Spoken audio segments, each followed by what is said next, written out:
And so, Kyle, how have you been this week? Was it a good week for you? Yeah, been chilling. My girlfriend moved away, so I'm effectively single. That's very Steel Panther of you to say. Yeah. Oh, does your girlfriend support you and listen to this? She has before, and she got mad at a thing I said one time, but I'm not really worried about it. It's all in good fun. Yeah. Listen, as someone who's never met her, I'm sure she can handle a joke. Yeah. No, she can. She's fine. That's what we should do. That's what we should do. So my buddies on their podcast, the Horror Flicks with Hart and Nicks guys, for Valentine's Day episode one year, they interviewed each other's girlfriends on the pod. Oh, that's a good one. That would be fun. Talk horror movies with each other's ladies. Yeah, that's fun. They did it separately and then put them together for an episode? They did it separately. So it was two separate episodes and they were 30 minutes long. It was just a Valentine's Day. Because, if you're going to review Valentine's Day horror movies, you get to review My Bloody Valentine and the remake. Yeah. And there's that Hard Eyes movie, which I haven't seen and I haven't heard good things about. But, it exists. It's a Valentine's Day horror flick. So who knows? Yeah. Maybe we'll one day stumble down that path. I'm a big holiday horror movie fan, so I'm down. Yeah, I love Friday the 13th, Part 6. I love just real shitty. I like weed in the same way, where I like really shitty stuff that you're consuming probably too much of to get the desired effect, which is just laughing at shitty acting.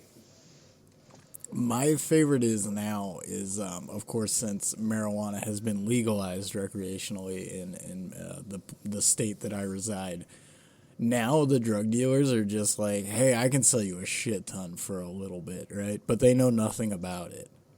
They have no idea what kind of weed it is. So it's like you can either get stuff that just makes you want to sleep immediately, or you can get really good stuff. But it's, Yeah, that's exactly why I like swag. Yeah. What I really like doing is I always put all of my weed into the same mason jar. So when I'm running low, I get to go into the shake cocktail. Yeah. And it's just I might pull a pinch out and it's 8 different kinds of weed all in all in this fucking shake, and I get real weird. You're pulling out seeds and stems from fucking Afro Man's day. Yeah, dude. Do you think that kids, when they discover pot now, they still listen to Afro Man? No. You know what's great? It's gone. No, well, they have new things, I'm sure, or the old stuff, because I haven't seen any new pot you don't need to make that kind of music anymore because it's recreational in most places now. Well, and the other thing that I'm going to say is do they have anything new? Because if you go to a football game, you're going to hear Crazy Train. Yeah. We've come up with nothing new to play. You're going to hear Eruption by Van Halen. You're going to hear Crazy Train. We're still singing the Star Spangled Banner, for Christ's sake. The only thing new that I've heard at a sports event is I think Radioactive by the Imagine Dragons. Oh, that fucking sucks, dude. I know, the Imagine Dragons suck so hard, dude. Imagine dragging your... Go ahead. I have more respect for fucking Coldplay. Did you see that viral bit? Of course. Dude, that shit's awesome, bro.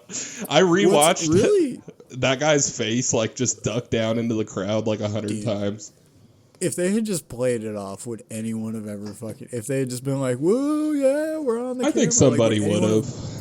But it's not making the rounds on the internet. If you can get to Kevin Bacon from that video in 6 clicks, somebody in their social circle will definitely have seen that.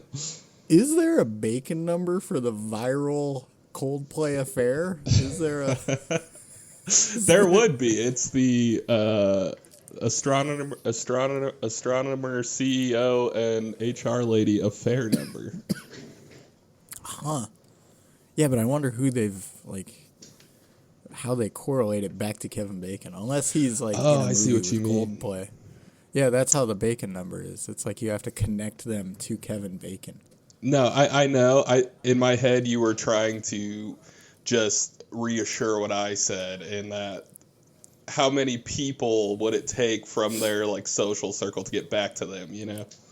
No, yeah, I'm just well. I mean, he's a CEO. There's a chance he just knows fucking Kevin Bacon, right? True. Don't CEOs just meet celebrities all the time? Isn't that what it is? I wonder how the stock's doing on Astronomer. Is that publicly traded? That's what I want to know.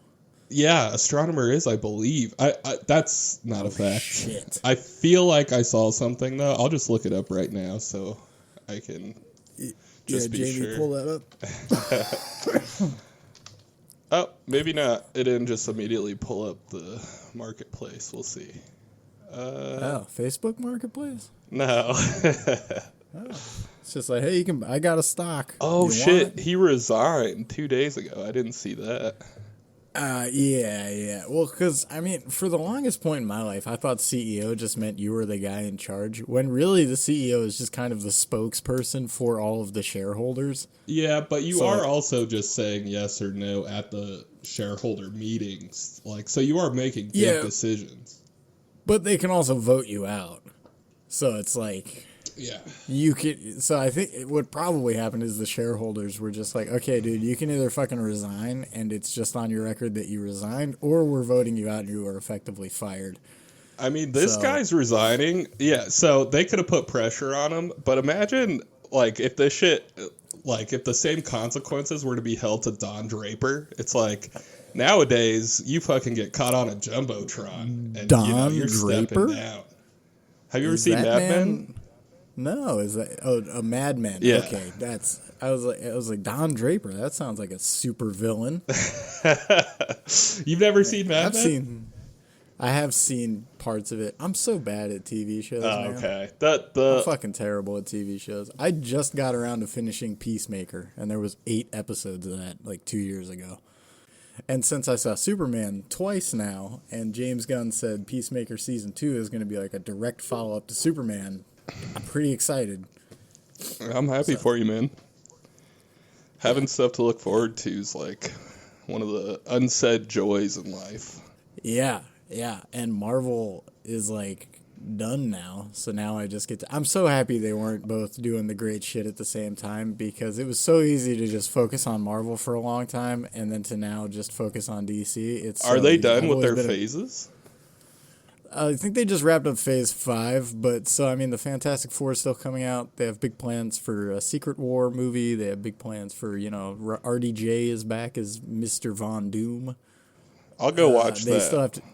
They're gonna do an X-Men movie, but Marvel exhausted their A-listers, and it's just like, I mean, I thought the Shang-Chi movie was pretty cool because it was kind of just Tekken, and I like the lore of Tekken. But it's like, man, you're really trying to sell people on Shang-Chi. We're scraping the bottom of the proverbial barrel with our characters. That, and I think moving to TV shows in general is kind of a bad idea. Like, I loved that Pattinson Batman movie, but I did not fucking watch a single frame of that Penguin show. I'm like, just give me a second movie. People I don't liked want a it, fucking though. show. I will never watch it, but people liked it. I'm just not interested in that kind of thing, though, so, like, that's why I won't watch it. I'm not just trying to hate on it.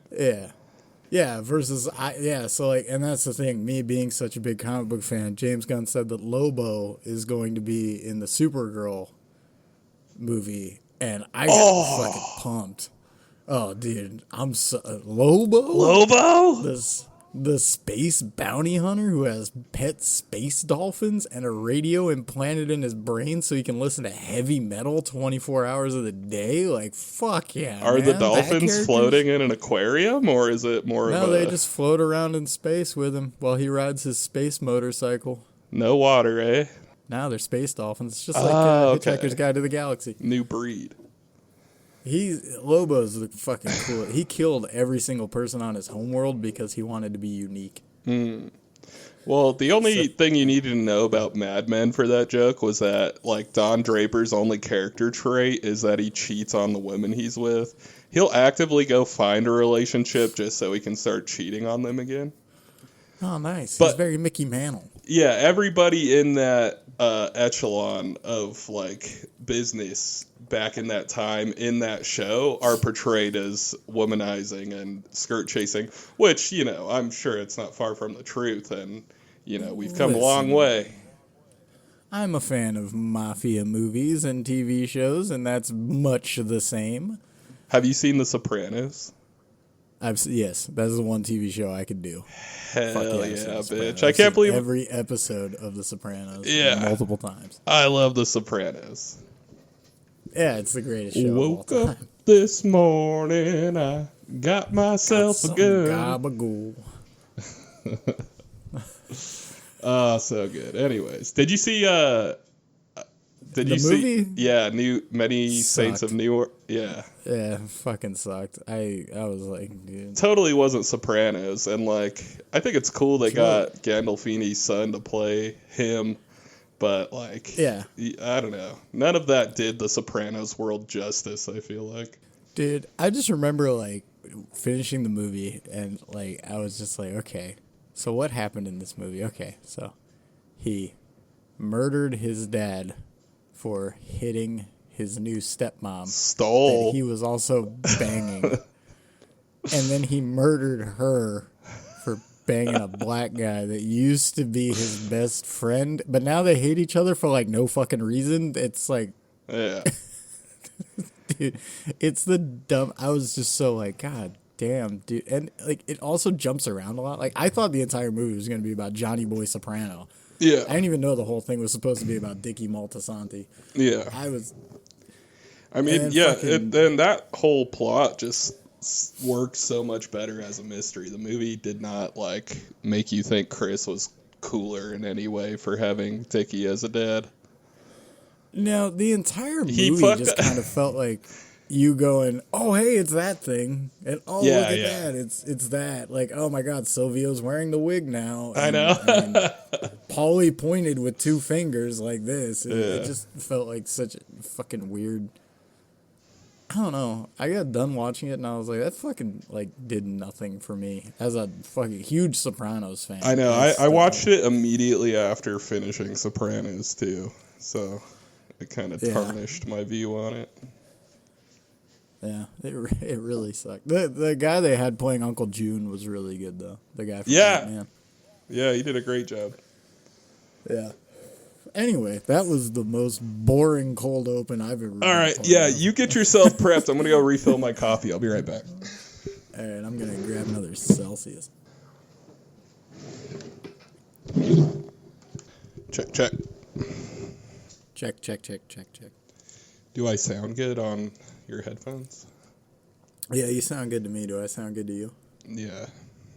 Hey, we should start a podcast. Dude, if only we were white. Shit. Hell yeah, bruh.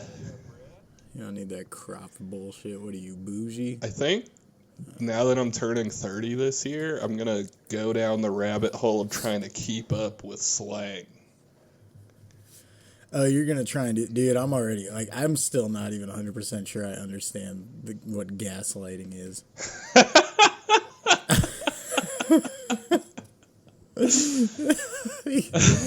Listen, man, I turned 30, dude. Fuck that. I didn't even know what fucking. I remember I was dating someone while I was in the military, and I like said something to her, and my friend said, "No, chill," and I was already out of the fucking loop, dude. I think I was 23. Dude, chill isn't our generation. We said chill. No, but they were saying like no chill, and I was just like, what the fuck? Like in the context they said it in, it made no sense. Who wants to me. I no was just like, chill? I guess no chill was saying that like I said something that nobody else was willing to say, and I was like, dude, what the fuck? Like I said, your eyebrows look like shit. Yeah. I didn't say anything that bad. Like Yeah, it's variable. No chill. hindsight, though. Well, yeah, because I mean, it's fucking. It is really funny that I think I told this story on the first iteration of the podcast. I met one of the customers was saying something to me, and they were just like, that's what it was. She wanted us to remove our shoes when we came in the house, and I was like, yeah, it's cool, but I mean, just to let you know, throughout the day, as we start working in attics and stuff, I'm gonna need to wear them at some point. And she was just like, yeah, I mean, just whatever. And I was like, yeah, that's cool. I can dig it. And she was like, oh, you guys have to dig? And I was like, no, I'm just saying I can dig it. And she was like, dig what? And I was like, is that gone? That's gone, huh? Yeah. That's Well, she's all right. older. I mean, how did she Yeah, miss that? she was, they left the daughter at home. Oh, gotcha. Which was like, man, just blind trust people can have. What? That one of you might assault their daughter?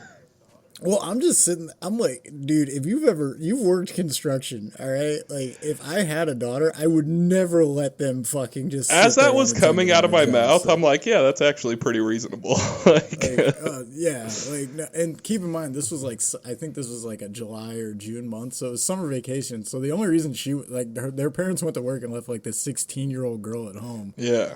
Latchkey. and I was just like, Were you a like, latchkey okay, kid?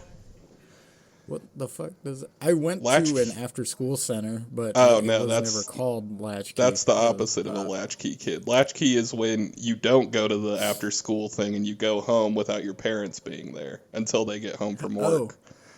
I did that, but my older brother was always there. Well, yeah. That's still, you guys were latchkey kids then.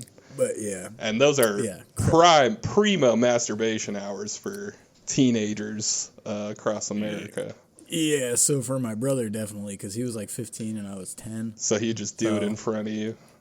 Yeah, he'd just brick everywhere. Dude. He'd just bust Like- immediately. Fucking- I was just sitting there playing fucking WWE Armageddon, Your brother's fucking rubbing, just fucking starting a playing the fire. panty matches and fucking yeah. I'm sorry, that's Mortal Kombat Armageddon. Oh, have Yeah, you fuck seen that the there. trailer for the new Mortal Kombat? Yeah, It looks pretty good. I wouldn't have picked Carl Urban, but Who is that? that's the guy from The Boys. He plays the butcher in The Boys. And he's playing Johnny Cage. And it's nothing against Carl Urban. I think he's a fine actor. He's really good in The Boys. He was really good in the Lord of the Rings trilogy. He's just a little old for Is that- Johnny Cage, for my taste. That's not Homelander, is it? No, it's not Homelander. It's Okay. the dude who's like broody and edgy, and he hates the soups.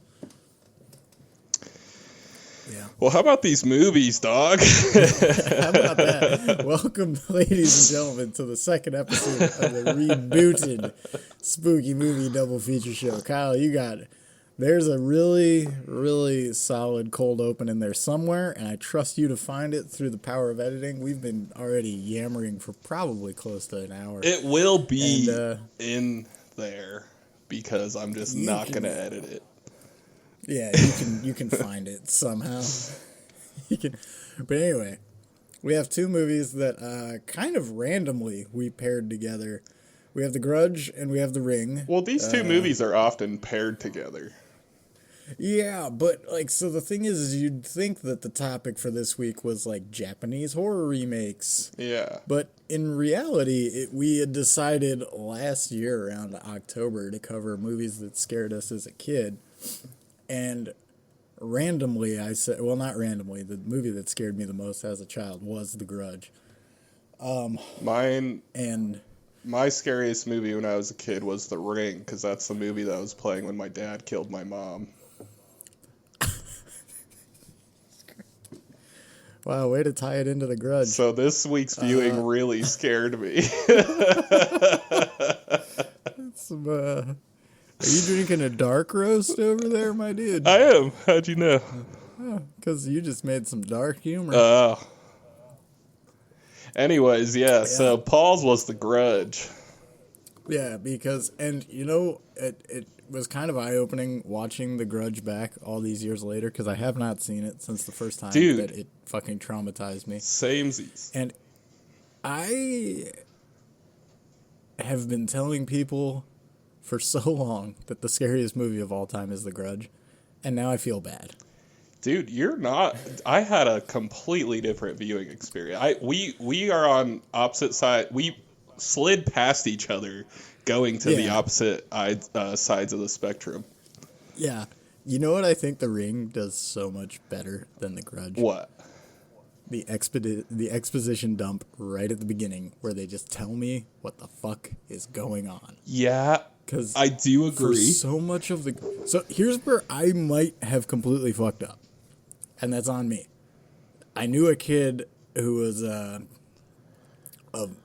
my dad's friend's son.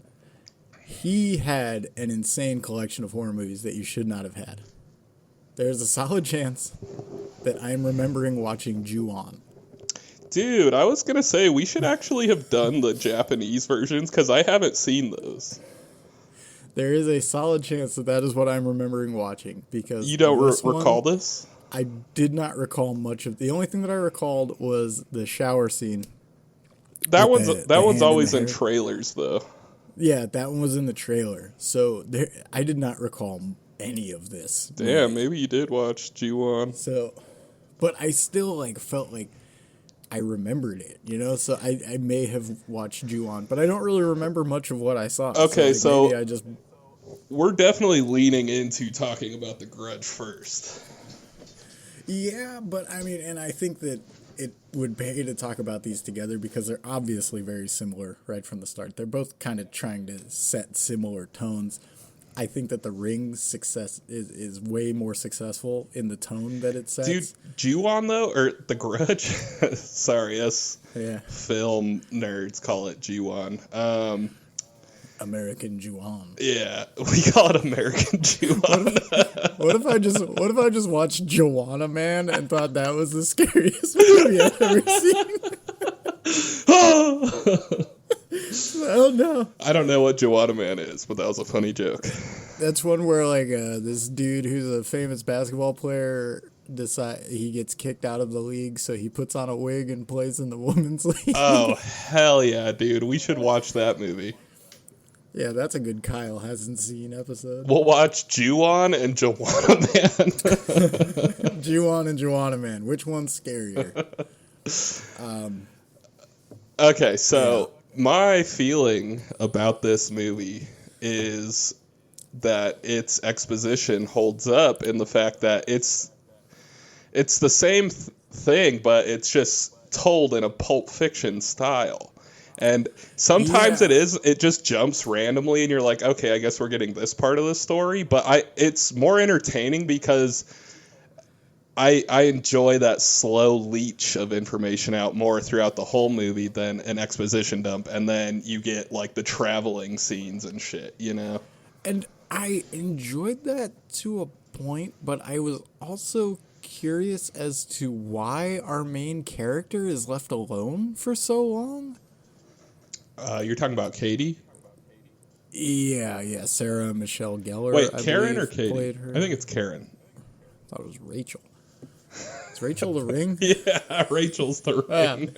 Son of a bitch. Okay, so that's one note I had about this movie is the guy in the Grudge looks like the guy in the Ring, and the girl in the Grudge looks like the girl in the Ring. Yeah, they're made around the same time. There was just heavy demand for, like, blonde white chicks and broody brunette men in the early 2000s. I feel like there's a lot of similar... You're right. Margot Robbie doesn't fit either one of those descriptions fucking at all. Well, there's just a lot... Samara Weaving doesn't hit that bell on the nose at all, man. No, yeah, one thing that I didn't think helped is the CG has aged. In the Grudge. In the Grudge, yeah, where we do still use the CG, it's very aged. I know there is a lot, but it's just I think the other thing that kind of bummed me out too is the Ring is very atmospheric. The Ring has this really solid feel of dread throughout the movie. The Grudge feels jump scare, jump scare, jump scare. Yeah, I definitely agree with you in that. And also, a note about The Ring is one of the first movies I can recall that uses like the Saw green-blue filter when they're color grading.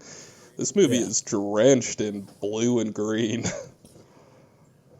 A lot. But that does make the colors pop when they do use the colors. Like when they show that tree. Yeah, and the horse blood. Which is a Japanese tree that produces a fruit called the samara. So whoa, that's trivia, that's Paul. A shout out to the Yeah, I looked up the trivia while I was avoiding jump scares in The Grudge. Nice. Yeah. Well, okay. So continuing on the Grudge, I mean, did you get scared? Yeah, there's some really effective jump There's some scares. really good fucking scares in this movie. Really solid scares. It's also so the staircase scene at the end of the movie when the woman crawls down the staircase. She is a classically trained contortionist, so there was no Oh, effects put into that. She did all of that Yoko. herself. That was a really fucking no. Yoko was the house Oh, sorry. woman. That was I yeah, conflated. Yoko. Yeah, my favorite joke that happened throughout the movie is when Yoko went into the attic. I said, "Oh no."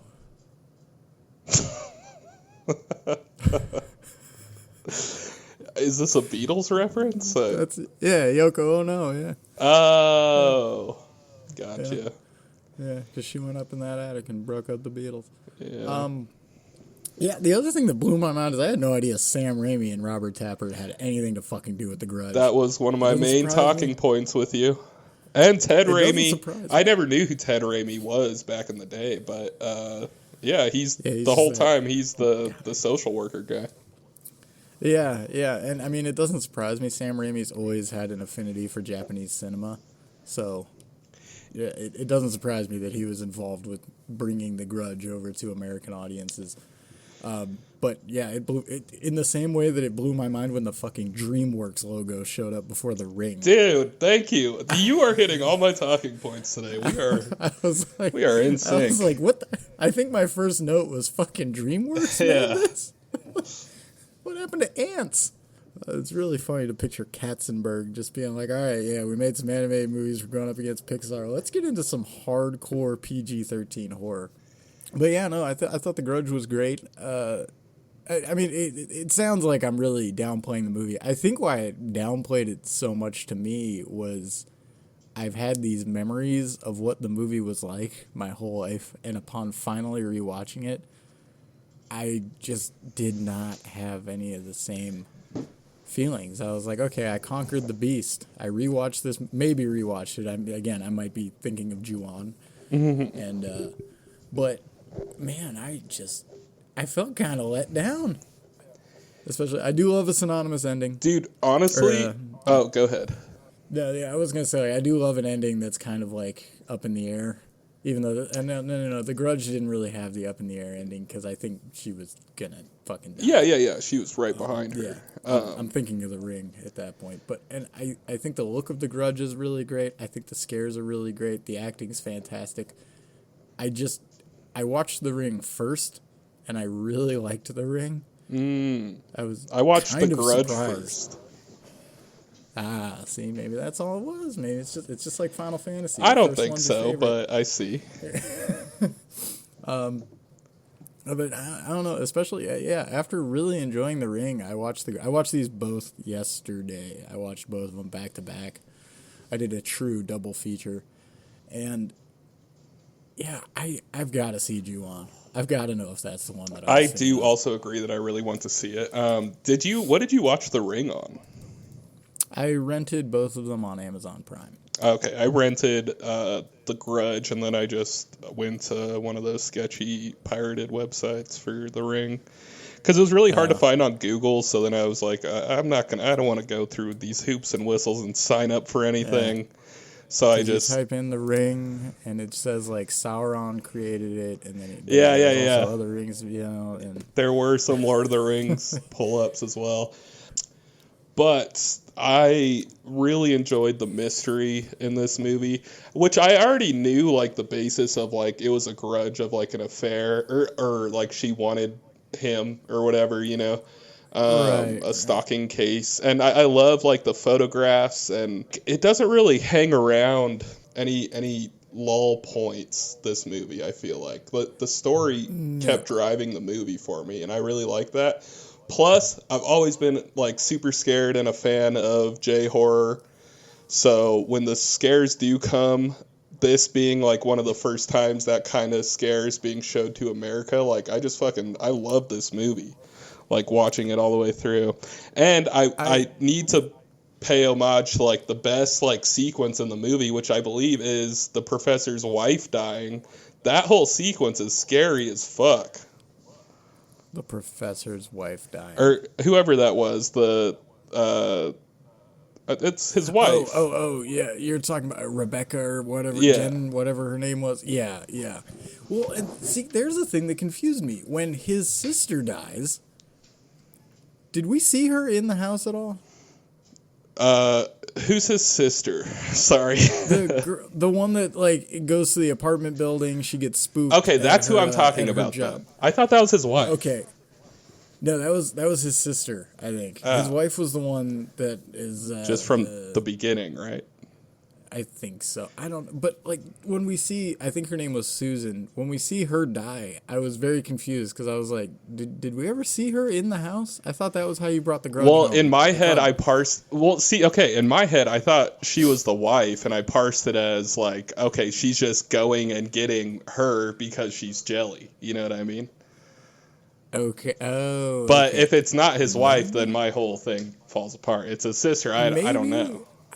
And that's the thing. This movie doesn't really. It is very like you kind of need to watch it a few times. It doesn't spell everything out for you. That is the problem with like the jumping around thing. Is like you only saw her at the beginning, and it didn't really say anything. But her whole sequence is the best like sequence in terms of horror in this movie. That whole apartment sequence is really fucking good. Her sequence is great, yeah. Seeing her brother standing outside the door, and then she opens the door, and he's not there, and yeah, it's a really solid sequence. Oh, and you also see her going up the elevator, right? And the boy gets closer every time they pass a floor. Yep. That's really, really fucking... It works really well. But I think that's kind of my... since it doesn't spell everything out for you, I also would have really liked if they went into more of the lore of it, because the grudges, the two little grudgelings, are based on Japanese superstition, and it's like a specific type of ghost. If we had explored that a little bit more, if somebody was actively researching it and discovering more of it, kind of like they do in The Ring, I would have been more along for the ride. That's the whole movie in The Ring. Yeah, and it's... it gets mentioned once of like in Japanese culture, they say if a person dies with or whatever, like they say it once, but I think that would have been more interesting. I think, and for me, the lore, like it substantiated enough and justified it enough of the movie to where I was like, this is all just hitter, no filler, Yeah, and in the movie, it does get going and it kind of keeps going, but it's also like there kind of aren't established rules. Like, we know that people are going to die, but we don't really know when. And that's not me taking shots at The Ring with the whole 7 days thing. But it's like, like the detective makes it quite a while before the demons track him down. Yeah. Like, the sister, I don't even know how long it's been for Susan before they come for her. When you first see...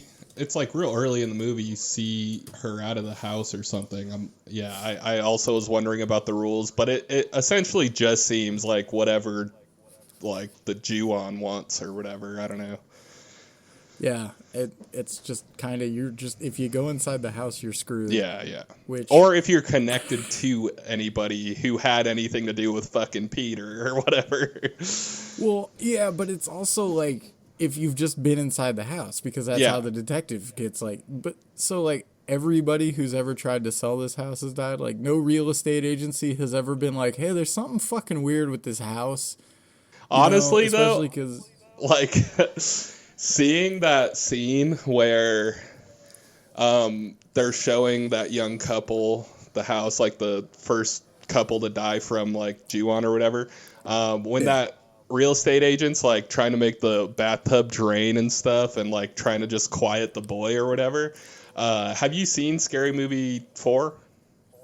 No. Damn, there's such a good fucking bit in that movie about that scene, and I wish you had seen it. Essentially, he's just trying to cover up like all the hair growing out of the walls and push the boy back down into the water, so it looks like there's nothing wrong with the house, so he can sell it. The only scary movie I've ever seen, which is topical, is Scary Movie 3. Yeah. Because Scary Movie 2, the strong hand man just grosses me out. He does nothing for me on a comedic level whatsoever. The first time I watched it, it was And funny. I just don't think I've ever heard anyone even discuss the first one. Yeah, That one gets... I've seen that one probably the most. That's the one with Ghostface. Yeah, I've seen bits of that one, but I've never full-on seen that movie. Yeah. Man, maybe someday, but I have no interest. I mean, eventually there'll be a reason for us to cover them on this pod. Yeah, the April Fool's episodes, we just cover Scary Movie 1 and 2. The April Fool's episode, we just kill ourselves and then, like, have somebody post, like, just kidding the next day. Yeah. That's the other confusing thing about The Grudge, is at the end of the movie, we see our main character sort of being shown what happened through, like, visions. But then they kill her before she can tell anybody about it. So it wasn't like the house trying to gain more victims or anything. It was just like, hey, I'm going to show you this since you seem interested before Pure I rage. fucking murder you. I don't think there Also, needs every to be kill is logic to it. This movie did suffer from being PG-13.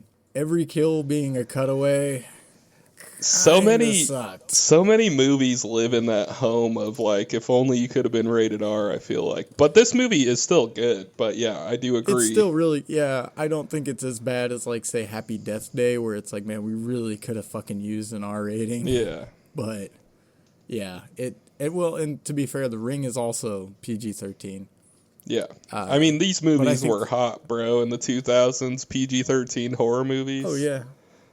Well, yeah, because they knew teenagers wanted to go fucking see them, Yep. which is true, you know. But, you know, I will say I'm happy I picked The Grudge, but now I think I'm going to change my narrative when people ask me what's the scariest movie I ever saw. I'm going to change it to the other movie that scared the shit out of me as a 12-year-old, which is the remake of the Texas Chainsaw Massacre. Okay, Should have yeah. picked that one. Who was anybody? one- Oh, Jessica Biel, was she in that? Jessica Biel's in that. Arlie Ermey from Okay. Full Metal Jacket is fucking great in that. I don't think I've Now, ever seen that. Or, like, I've never seen it as an adult, at least. To be fair, what scared me the most about that is I was on a baseball team as a kid, and one of the players on the team was having a birthday party sleepover thing where the entire team showed up.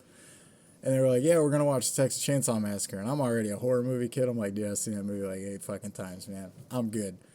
Nobody told me there was a remake. We went into that. I'm like 11 or 12, and I am fucking petrified. Yeah. I'm like, dude, this is way more hardcore than the original. Yeah. More And gory, I still I'm really sure. like the movie. It's not even so much gory. It's just, you know, the cinematography is a lot better. Dirtier. They use that kind of green hue over. Or it's like the Mexico hue, isn't it? Sepia. It feels very uncomfortable, Yeah. which is what I'm looking for from a Texas Chainsaw movie. I want the movie to just feel uncomfortable. Which, speaking of feeling uncomfortable, The Ring kind of nailed it. I thought The Ring fucking crushed it, man. The only problem I had was the fucking ending. Okay. Like, their explanation of the ending, or, like, how Rachel's free? Yeah, I just kind of felt I felt gypped out of an ending. First of all, I thought Samara was going to be in the movie way more than she was. I know, yeah. You see her once. Or you see her monster form once. Yeah, and it has aged fine. Yeah, this CG, like, her CG isn't great as a monster, but there's, like, the horse scene has really good CG. Like, I was like, damn, this is 2002. Gore Verbinski knows how to use CG effectively. Yeah, who is that guy? Is he...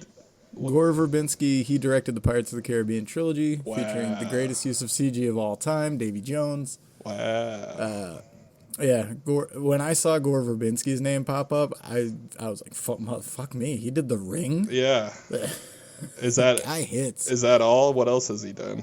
I'm sure he's done other stuff, but I know him best for the Pirates of the Caribbean trilogy. The original 3. I don't think he had anything to do with 4 or 5 outside of maybe a producer's role. Well, and if we're on the topic of legends in this production, Abby from NCIS, Polly Perrette, is the photographer's girlfriend. Yeah. Or the And dad's. I do know.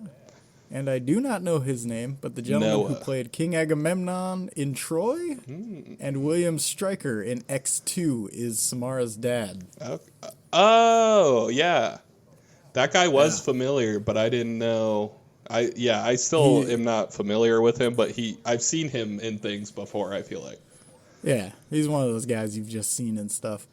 I do highly recommend the movies Troy and X2. X2 was like my favorite Marvel movie pre-MCU. That's because I'm such a big Nightcrawler shill. Anytime you make Nightcrawler look badass, I'm all there for it, man. And not the movie. There's a hero called Nightcrawler, correct? Yeah, I'm not Okay. talking about anything Gyllenhaal's done. Gyllenhaal Corner is in 15 minutes for now. Yeah, and we're going to talk about Spider-Man 2, the one with Gyllenhaal, not the one with Tobey Maguire. Is there a Gyllenhaal in Spider-Man 2? It's Spider-Man Far From Home, and yeah, he plays Mysterio. Oh, yeah, I forgot about that. I love those Yeah, he new did good. Spider-Man movies. They're great. Into the Spider-Verse is the best. Yeah, those ones Fucking are obviously superhero movie great ever too, but made. I was talking about the Tom Holland ones. Yeah, I like the Tom Holland ones. It's a real shame that Tom Holland got upstaged by that fucking goated ass Into the Spider-Verse. That movie's Yeah, fucking that perfect. those movies are great. The second one was sick. I saw that one in theaters. I also saw it in theaters, and you know what? I was like, man, we didn't need a sequel. Oh, you think so? Yeah, I mean, We didn't fucking need one. they're obviously just great. capitalizing. If they ever make the fucking third one, I'll be very happy to go watch it. But Yeah. I'm just like, I have rewatched the first one probably 10 times. I've seen that second one once, and I was just like, yeah, I'm good. I listen to Sunflower movie. from Post Malone every now and then. You don't listen to What's Up Danger by whoever the fuck sings that. Nah, just That's just such a good scene. But anyway, The Ring from 2002? Was this 2002? yep. Let me consult the notes. We're in a Yeah, post. Imagine you're in a post 9/11 world. You find a videotape, a VHS tape. It's cursed. You're thinking, what else can go wrong? And if you're the main character of this movie, you're thinking, who all can I show this to? I know, she finds out by mistake in the end that copying it is the way to get Samara off of you, but like she unintentionally just murdered her baby daddy and her kid, presumably.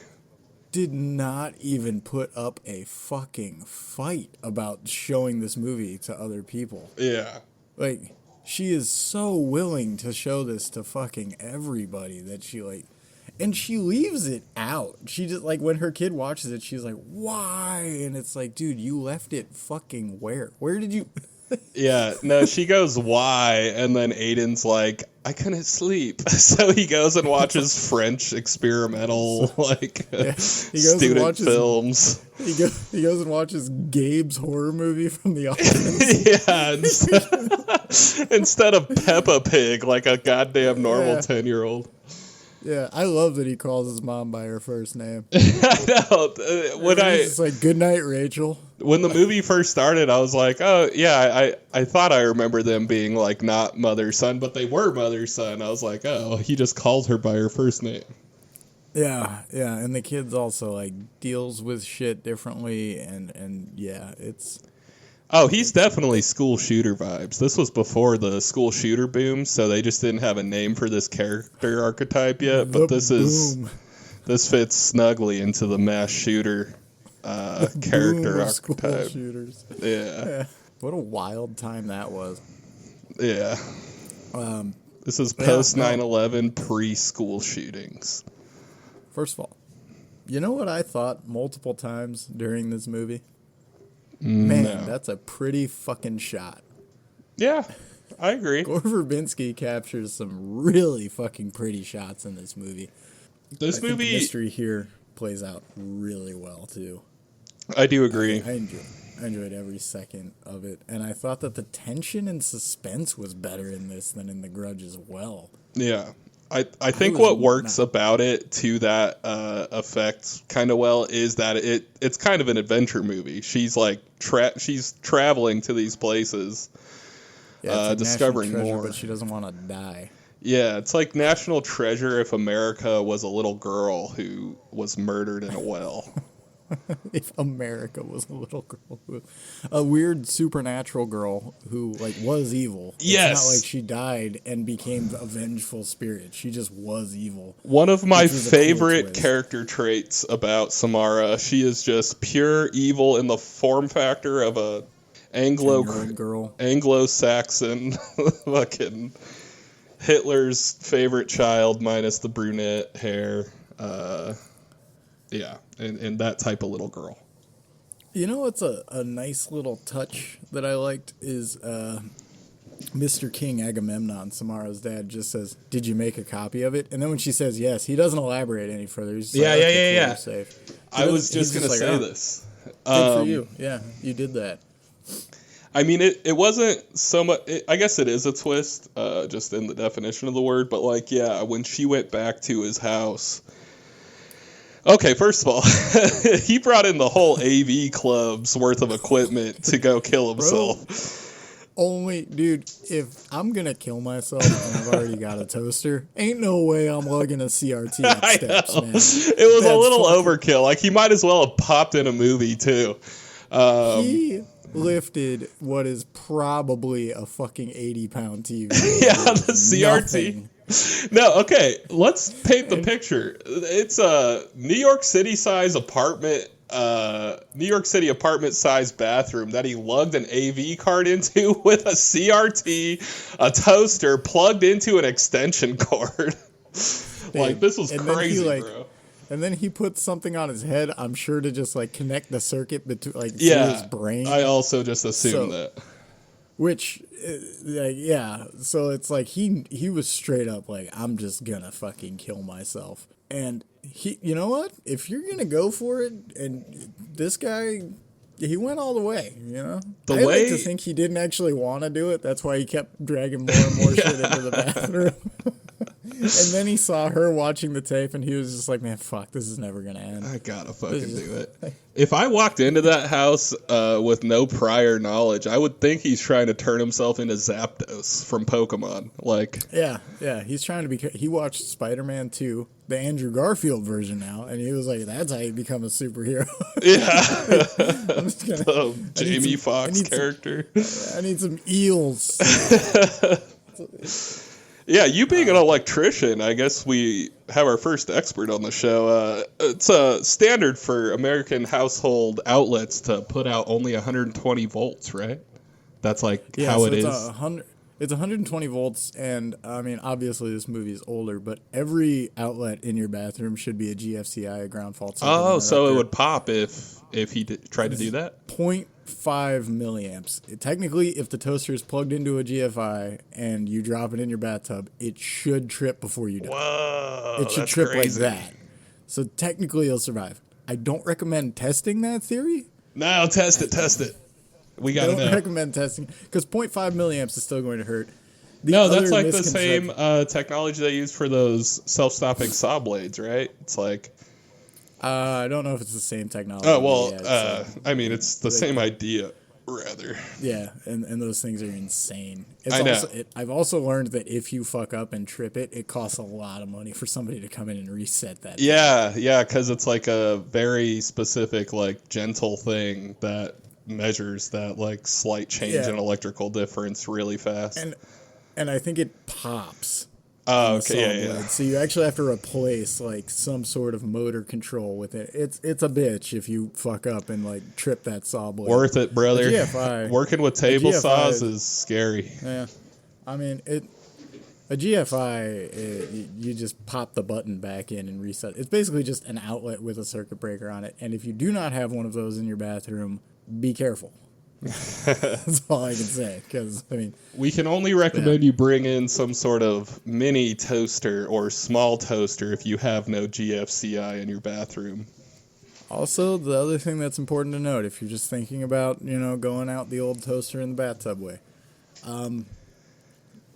technically, again, I've never tested this theory, right? But so if you were standing in the shallow end of a swimming pool and I threw a live toaster in the deep end, you'd be fine. It wouldn't get anywhere fucking It just close wouldn't to you travel because- that far. No, it's just going to complete the circuit. That's all it's going to do. It's going to travel from one end to the other end. So if you get in between that, you're going to die. Oh, I see. But if you're standing over here, it's not going to like. But isn't it kind electricity of always wants to random the go- path it takes? Well, I know it's always like least resistance, but like you It's could always just the- happen to be in that path. It's always the fastest way. And so technically, okay, again, very technically, water itself does not conduct electricity. It's all of the minerals and shit that's in the water that conducts the didn't electricity. know that. So if you were in a pool and the path of the minerals went all the way over to you and then all the way back for some dumb reason. So if And you sure, have that distilled would happen. water, you can electrocute it and then stick your finger in it and be fine? Probably. Oh, wow. I've never tried it. Keep in mind, this is something that you hear and you're just like, great, awesome. No, cool, this yeah. is fact. But, I mean, again, the other fucked up thing is when you're learning about theoretical electrics, it's like we're pretty sure we know what it's going to do. It's still completely Yeah. unpredictable.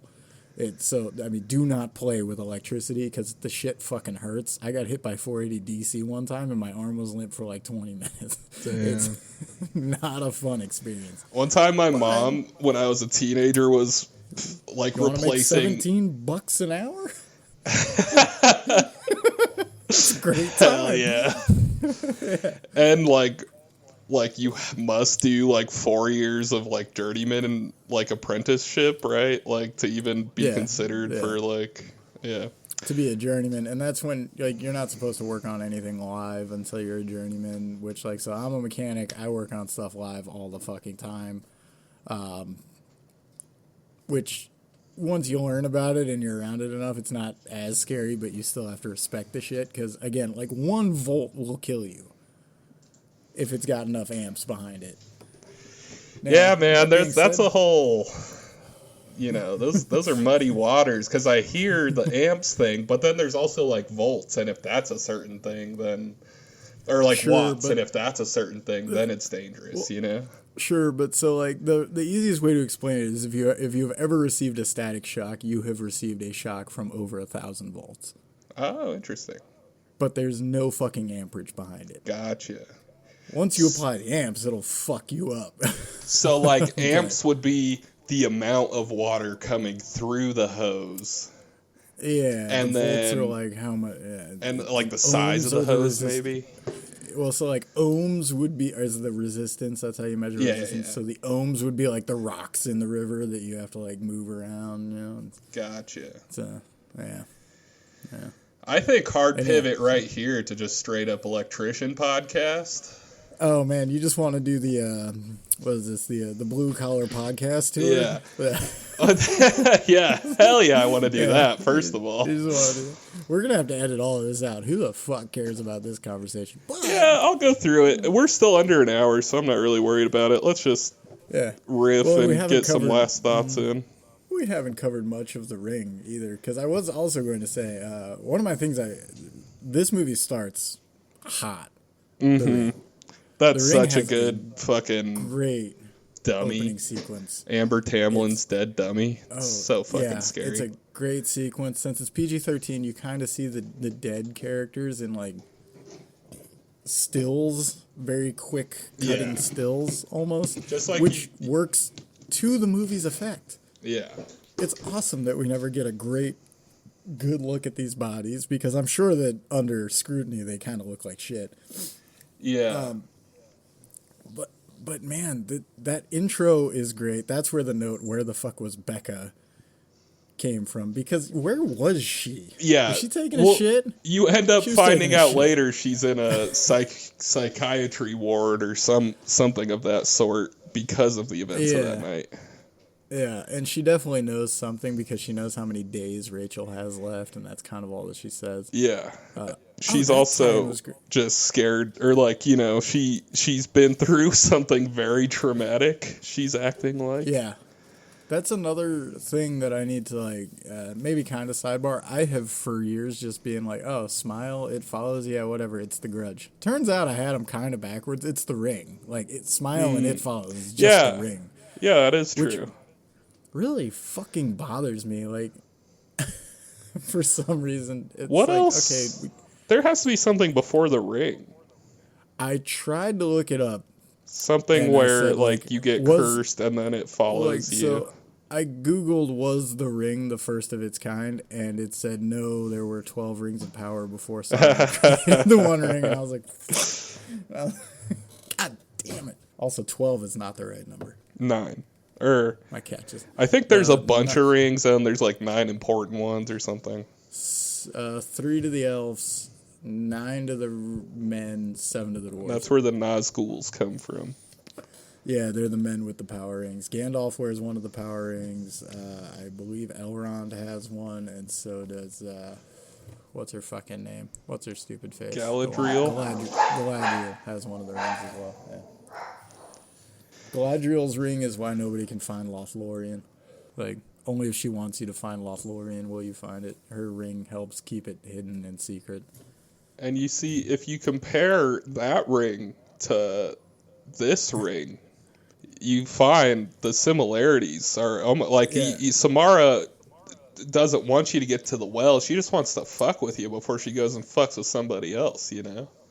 Yeah, and it's a really cool idea, this one as well, that she'll kill you through the TV. That was very rad. That always scared me the most. So yeah, as prefaced in the intro, like, these are childhood scary movies, and I think this is honestly the perfect ingredient base for scaring a child. Like, the abstractness of like something coming out of the TV of all things. It's like something, you know, that'll always be in your house. Like, it's gonna be quintessential across like America. At least you have TVs in your house. I would argue probably also Japan. I haven't seen Ringu, but I'm going to argue probably Japan as well. Yeah, I seem to parse like Ringu and Ju-on under like that's kind of maybe how Japanese horror has always been. Only because I'm uneducated and like I haven't seen a lot of J horror. But like that's how I always think. Like this isn't new to J horror. Is when I think that's how I think of those movies. I've seen some older Japanese horror movies when I was going. I couldn't tell you the names of which ones that I've seen. Bloody Muscle, up, like, Bodybuilder Massacre from Hell. That one's a fucking great one. Too bad that episode's lost. I mean, I got not it lost. somewhere. I have it too. I just never fucking edited it. That barbell scene. Whew, all right. Dude, good God. Just go watch that too. Just add it. Make it a triple feature. Turn this off. Bloody Muscle, Bodybuilder, and Hell only comes in at like an hour. None of these movies felt long. Neither one of these movies felt long. Even The Ring did to me. That's why I said I didn't have as much of a good time with it. You know what made The Ring feel faster for me was the constant title cards updating what day we were on. Yeah. I think if The Grudge had something like that, just going like if we'd been jumping back and forth in time, but it was just like, not a ticker, not like Jack Bauer would have, but, you know, like if it was just like 3 or, you know, like, maybe we're jumping like, oh, this is this year, so now we're in the timeline of like Bill Pullman and or maybe and now we're in this and now we're in this. But instead, I'm trying to keep track of these characters, and I'm like, wait, when the fuck is this? Who the fuck's still dead? That's the problem with watching a movie like this while also trying to take notes and look up trivia.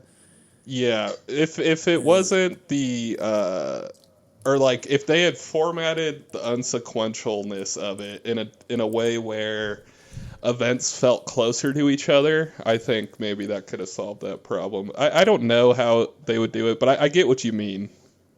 If Tarantino had made this, yeah, like it would have been. If it was Pulp Fiction, oh my God. Well, it kind of tries to be Pulp Fiction, but even in that regard, it doesn't even live up to like Trick or Treat. Well, okay, so Trick or Treat is scary Pulp Fiction. This just is the element of unsequential or non-sequential storytelling. You know, what I also realized almost just now is I've always kind of thought of it as like, oh, well, everybody still talks about The Grudge. I think I was the only one still talking about The Grudge. I never hear anybody bring this up. Yeah. I never, like, even for a movie from really our generation, like I'm that guy for The Ring. And so it was a fucking huge surprise when randomly in 2017 when Rings came out. Did you ever see that? I've only seen the first Ring as of this point. Because I don't know. Ring 2, I was just, because as a kid, The Ring obviously scared me. It just didn't scare me as much as The Grudge, because I think and I think that's because The Grudge is way heavier on jump scares, and jump scares have always gotten me. But so Ring 2 also just never interested me. I was like, okay, I mean, I'm very good about if I see a movie and I just don't think it needed a sequel, I can ignore the sequel. And I'll do that with things I love. John Dies at the End is my favorite book of all time. It took me so long to get to the sequels because I was like, the first one ended perfectly. Like, I don't fucking What are the sequels called? This book is full of spiders. What the hell did I just read? And if this book exists, you're in the wrong universe. I like that last one. Oh, you like that? Hang on, let me grab a. Oh, so I don't need to grab it. Oh wait, so it does. You have it. It does exist in this universe. I don't have that one, funnily enough, actually, because books are expensive. I do have Zoe Punches the Future in the Dick, which is written by the same guy. Very meta guy. Are the books meta? Not really. Well, Okay. yeah, they are, because they're written as if they had actually happened. Yeah.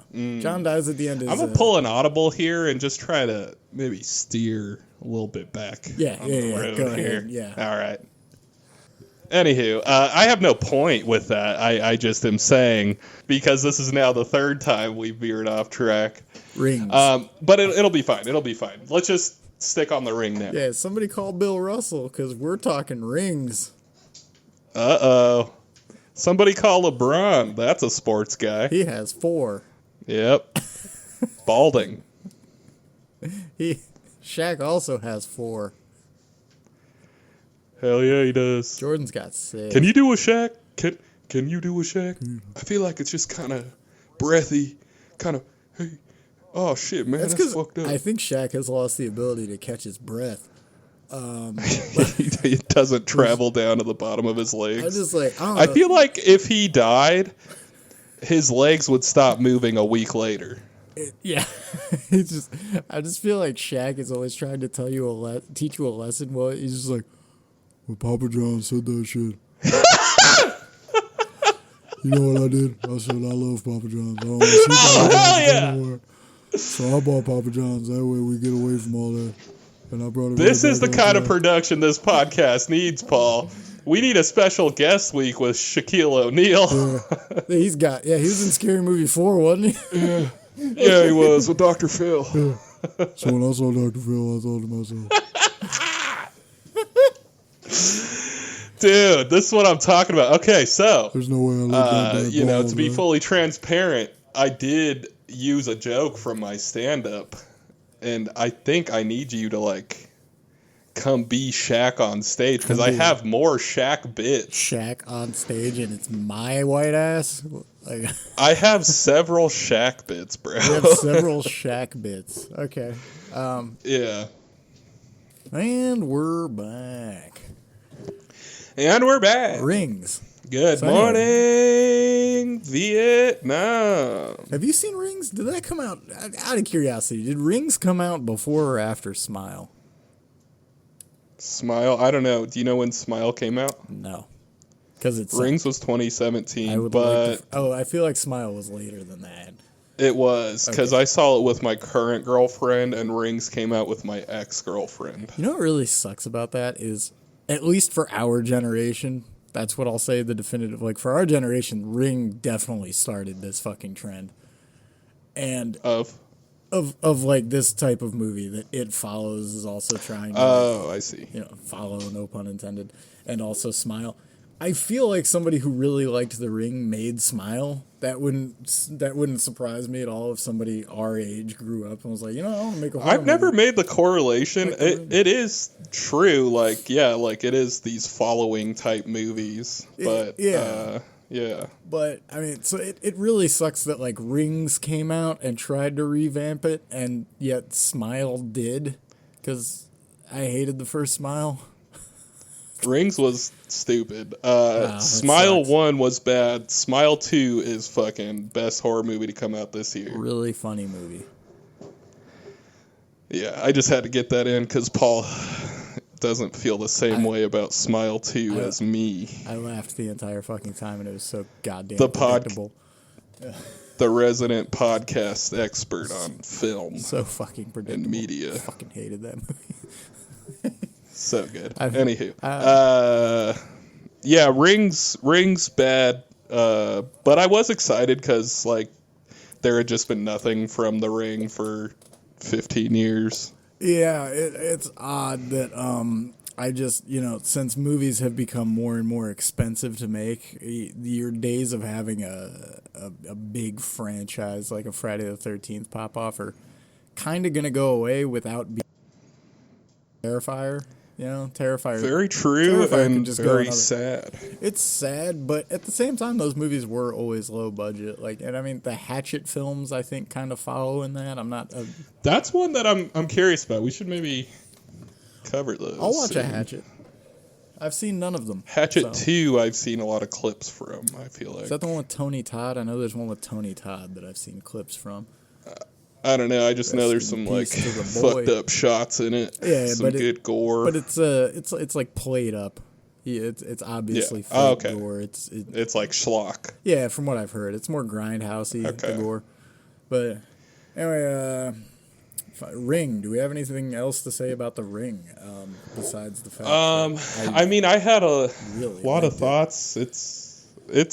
It's good. It lingers a little too long in some places, but it's really great like character design in terms of like lore or like of just the lore being scary. I feel like Yeah. it's just really solid. I liked all of the parallels that they draw, like from the tape to things that she sees in the world, like when she recognizes the mirror and when she yep. sees that ladder that nobody should ever be fucking using out. Yeah, like, just a super basic, just wooden ladder. rungs like, and sticks ladder. No yeah. way I would ever use that without somebody footing that fucking thing. Like, I know, you never just see a good old-fashioned ladder anymore, Yeah, you know? yeah. Now they all come with bells and whistles, like hinges. yeah, they got they have a rope that you pull and you extend them out, and you got feet that you can like flip into different positions depending on the terrain You you're fucking rocking with. You know? pansies nowadays. Yeah, using your extension ladders and your dip spit.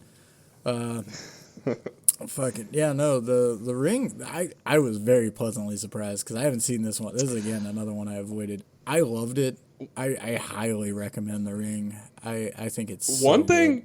I wrote about it that I haven't said yet is like it's pretty surrealistic, The Ring. Yeah. It's a little more surrealistic than The Grudge. Like there's these shots that just like seem fake, but I'm pretty sure that's on purpose. It feels very A24, you know.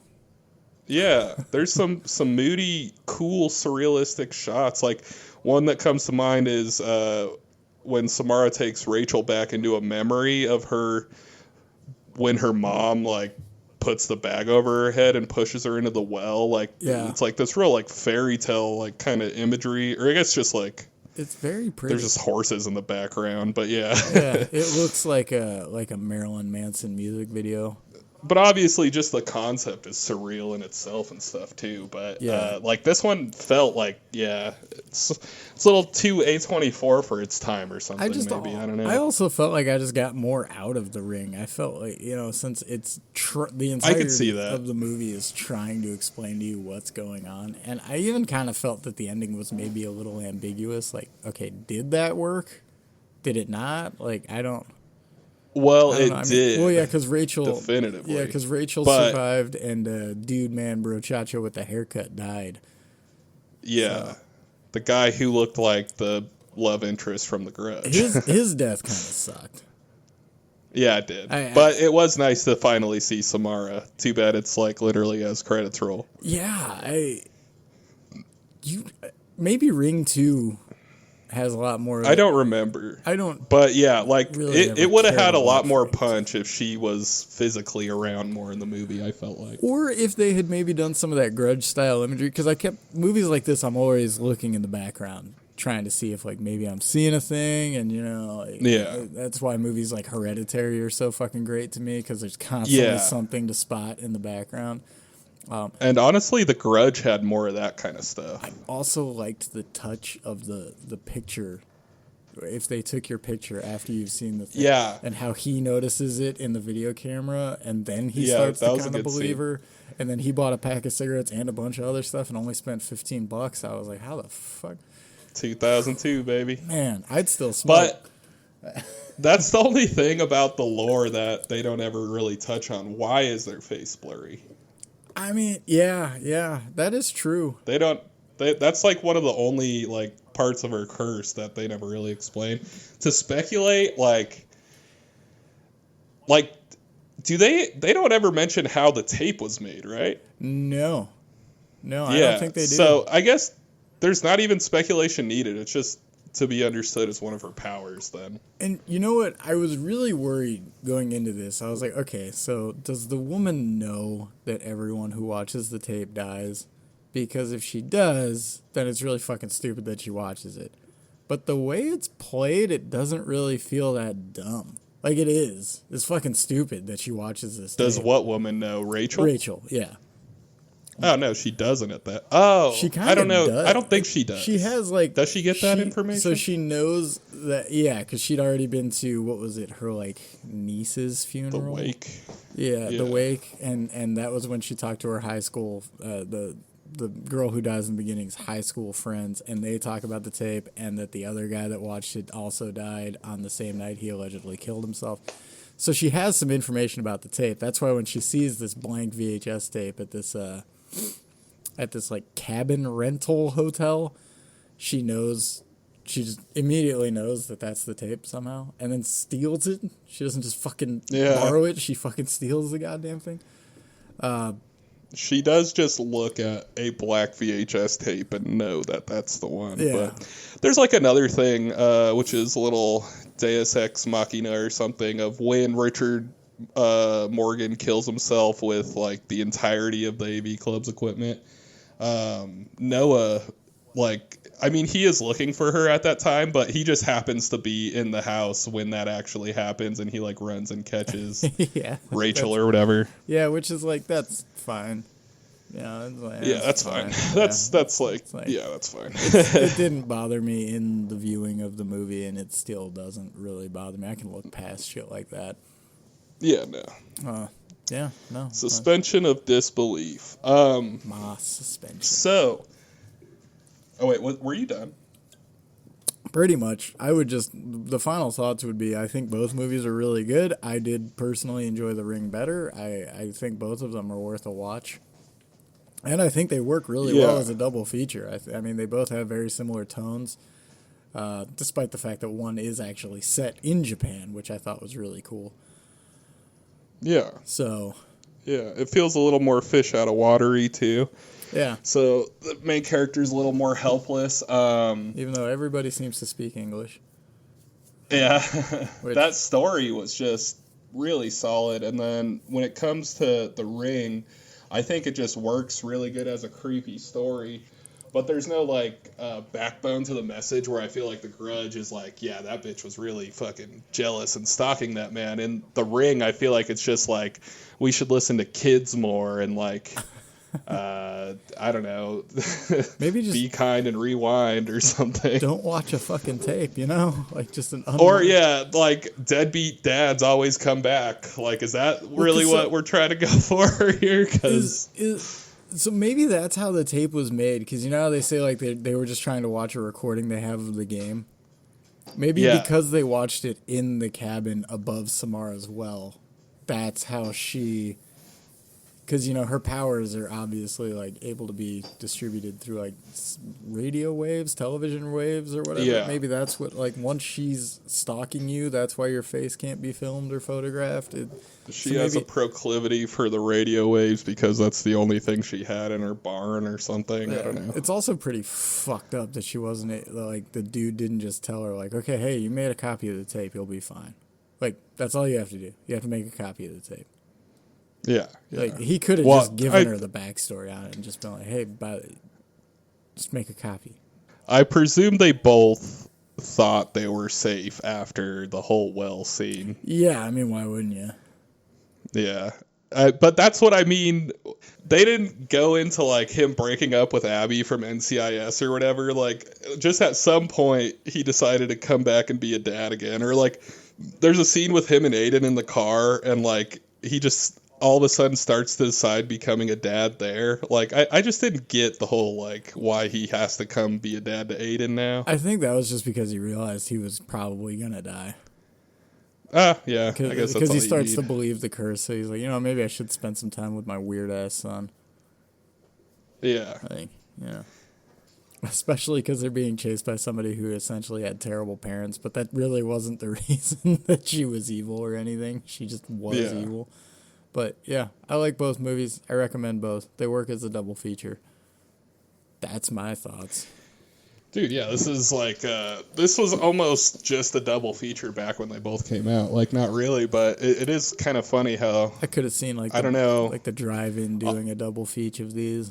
Like, yeah, on the production side, if Ju-on knew, or if they knew they were going to be making Ju-on when they were making The Ring or vice versa, I wonder if there was some talk about bringing both of these J-horror movies to America. I have a feeling they just remade Ringu as The Ring, or there was another one that started it first. And then, movie studios always just jump on the trend. And you get names like Sam Raimi and Rob Tappert involved, the same gents that brought you Intruder, a podcast favorite around these parts. You get some magic. And for what it's worth, I'm no longer scared of The Grudge. I overcame my childhood fears with this movie. Went on a spiritual journey. I felt there's a lot of moments of terror in The Grudge, I feel like. So I give more credence to the horror of The Grudge, and I feel like I'm a little bit more bored with The Ring. And that's my takeaway from these two movies. But The Ring is still really good. Go ahead. I think The Grudge suffered more from the PG-13 rating. For sure. If we were going to bump one of them up to rated R, I would have bumped The Grudge up in a fucking It could have been a real fucked up movie, I feel like, that movie. Yeah. It also could have been... The Grudge is also very kind of... Not so much single location, but it feels a lot more grounded than The Ring. Yeah. Which is nice. Oh, how about the... Is the CGI you were talking about, like, the tongue and, like... shit like that. Yeah, and it also looked like, I know that the little boy was in makeup, but there's parts where it looks like they put like a filter over him. I don't know if that's actually what happened or if it was, I don't know. Some parts with the little boy. I presumed everything was makeup, but yeah, there is some wonky shots, especially like, you remember when she's just looking out the bus window and like Ju-on appears in the reflection? Yeah. Yeah, that was got the shit out of me. Thank God I wasn't. Oh, it did? Okay. Yeah, thank God I wasn't scratching my nuts. Why, you would have squeezed them out of your dick hole? Ripped my fucking dick off. Like,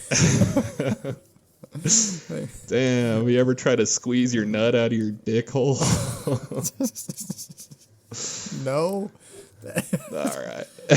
Anyway. Looks like in old cartoons when they eat like a big steak on a plate, like the plate included, and you see the shape of it go down there. Esophagus. Anytime you've ever seen Popeye down the spinach and you just see the whole fucking, like, his entire body morph with the spinach and then his forearms get even fucking bigger.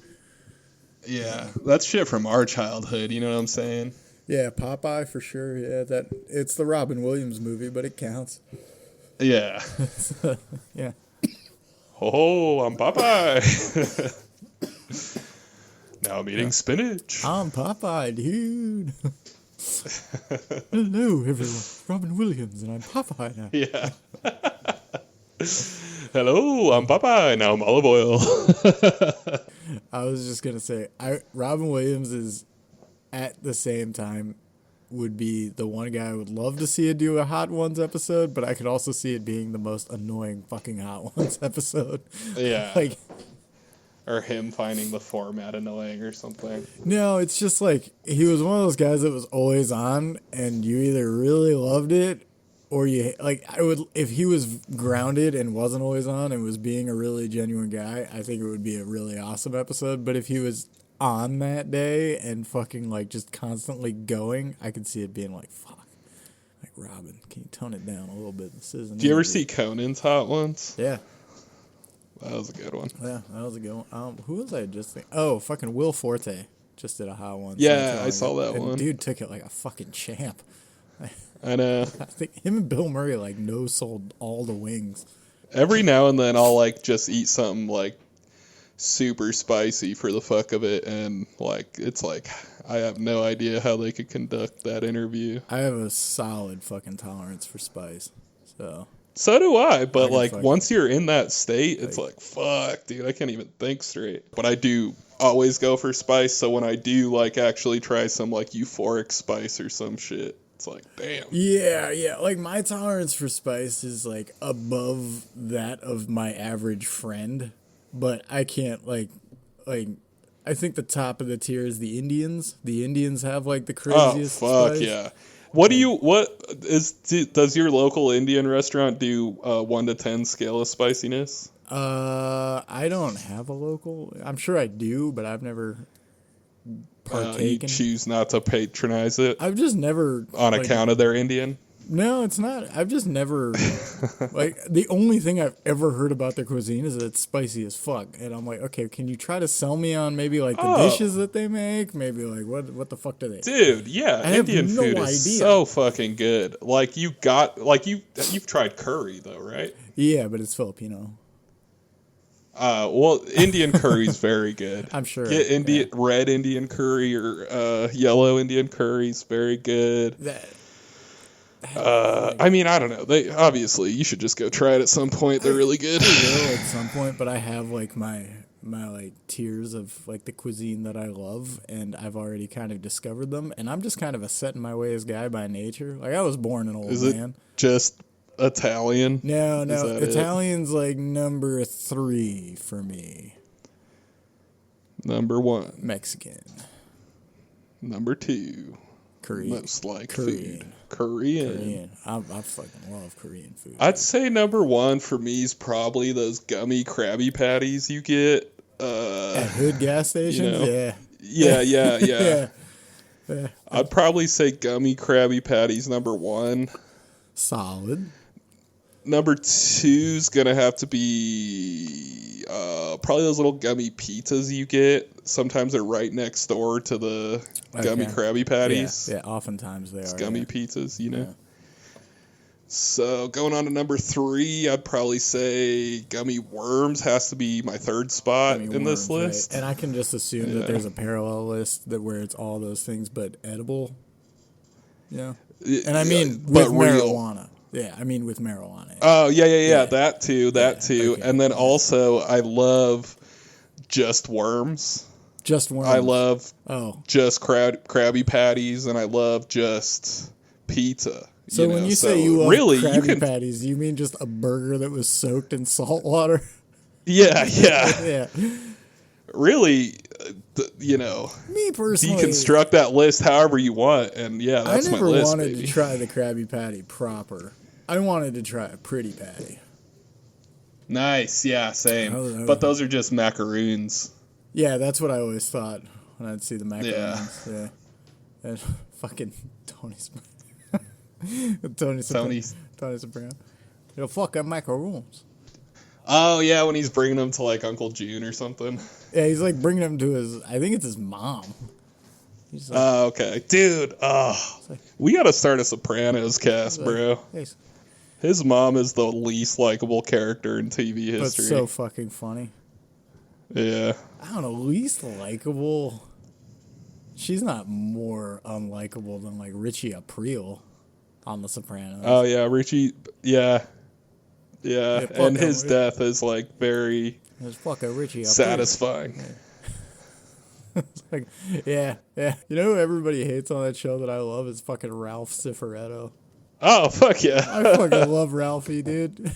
And he was in Baby's Day Out, so huge plus up for Ralph. The Matrix. Joey Pants. But anyway, on to next week. Next week, Kyle, I don't even know what the fucking theme would be called. Just horror movies that also... Video game adjacent movies. Yeah, video game adjacent horror movies. And this all stems from... They're both about video games. One's based on fake. A popular franchise.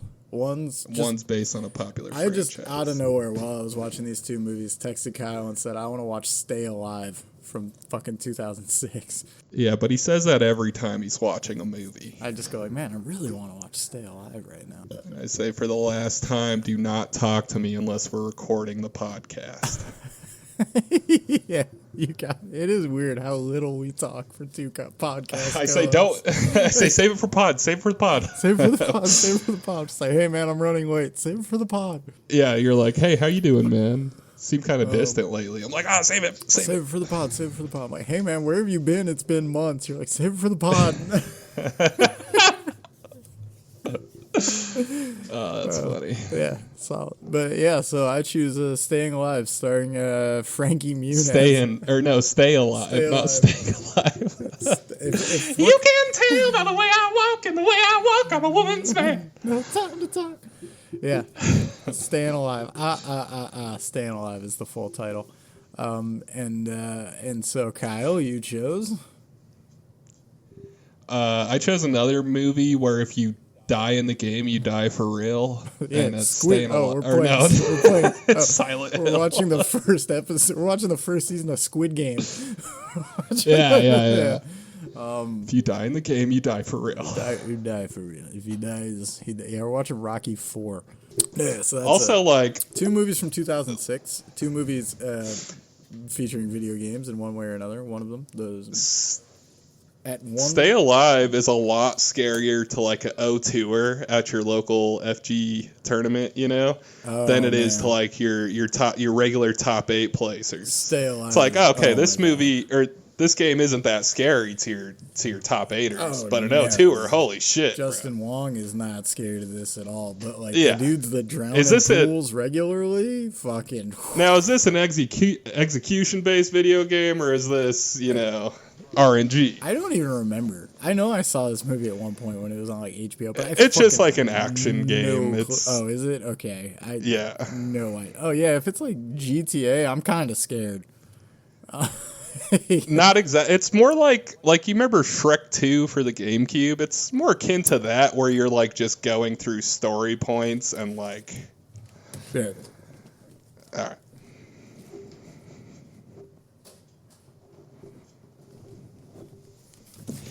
You can tell by the way I walk and the way I talk, I'm a woman's man. You mean this? For those listening, Paul just pulled a physical copy of Shrek 2 for the Nintendo GameCube